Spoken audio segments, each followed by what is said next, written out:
Leland, let me give you a little sense of the chronology here. This incident happened about 4 a.m. local time. That's when an Iranian drone, the Israelis say, crossed the northern border from Syria. They say this was a surveillance drone.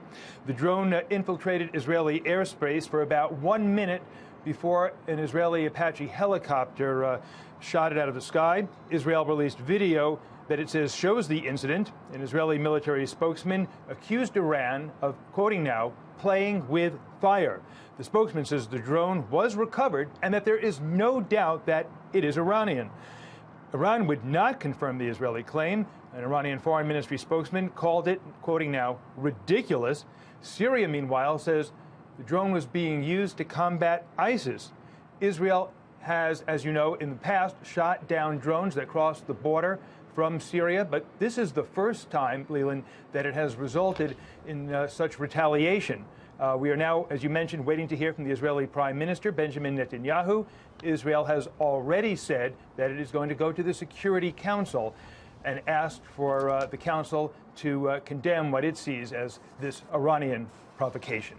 Yeah, and not the first time the Israelis have hit targets inside Syria when they thought the Iranians were moving weapons around. The first time, though, that Israel has ever lost a fighter jet in the process.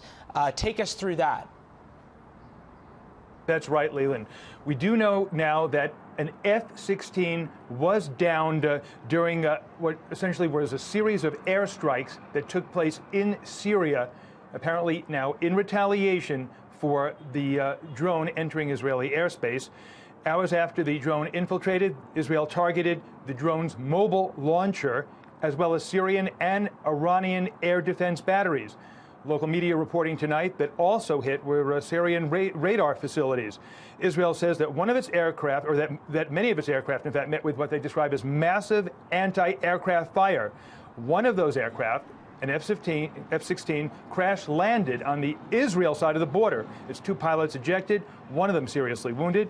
And as you mentioned, this appears to be the first time that an Israeli aircraft was shot down since 1982 during the First Lebanon War. Syrian officials are claiming that its air defense batteries hit other Israeli aircraft. And as you might expect, tensions tonight extremely high. Russia, which has troops in Syria, is calling for the two sides to de-escalate the situation. But right now, Leland, nerves are very much frayed. Yeah, very much afraid as that population waits to hear from their prime minister. Back to Jerusalem as Benjamin Netanyahu speaks. David Lee Miller, thanks so much.